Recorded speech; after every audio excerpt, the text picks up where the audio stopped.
हे एक नवरा म्हणून आणि एक कलिग म्हणून मी नक्की पूर्ण करेन. पण आता तू मागे हटायचं नाही. नाही हटणार. आता मी लढणार. कारण या घरासोबत देशाला सुद्धा सांभाळायचं ठरलंय.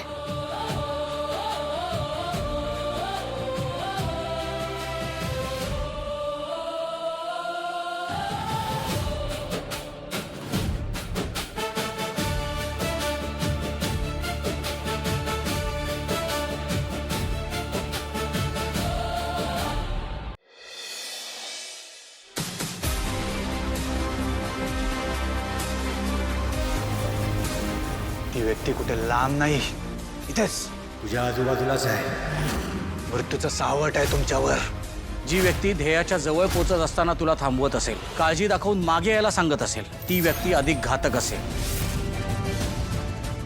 मोठी सून म्हणून तू पूजा केली आहेस. ब्रह्ममुहूर्तावर समयींची पूजा करायची आणि देवे लावायचे.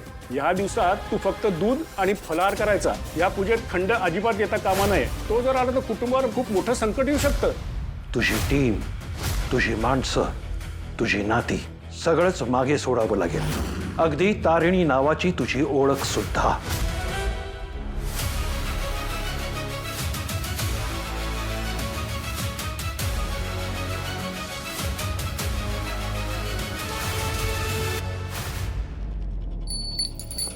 बॉस इकडे ते आग लागली ती. पाणी. थांब थांब थांब थांब थांब थांब.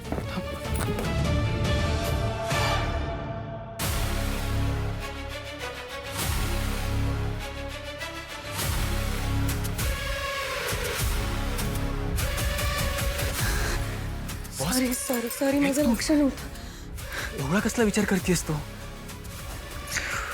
हे बघ, मला कळतंय देशाची एवढी मोठी जबाबदारी आहे. त्यात घरची जबाबदारी मागे टाकून जाताना तुझा जीव वरखाली होणं अगदी साहजिक आहे. मी समजू शकतो. पण हे सगळं नीट होईल ना? सगळं नीट होईल. तू प्लीज काळजी करू नकोस. आणि काही दिवसांचा प्रश्न आहे ना फक्त. तुझं हे मिशन पूर्ण झाल्यानंतर तू जेव्हा परत येशील तर एक मुलगी म्हणून, एक सून म्हणून तू सगळ्या जबाबदाऱ्या स्वीकारायला तयार असशील ना? 2 दिवस आहेत तुझ्याकडे. त्यानंतर तू मिशनसाठी जायला निघशील. परत येशील की नाही याची काहीच शाश्वती नाही. आणि देवाकडे जर तुला काही मागायचं असेल ना तर देवाला सांग, मी माझ्या नवऱ्याला जे काही शिकवलंय ते त्याला नीट जमू दे. या घरचा मुलगा म्हणून आणि त्या घरचा जावई म्हणून सगळे कर्तव्य नीट पार पाडू दे. ही माझी बॉस आहे.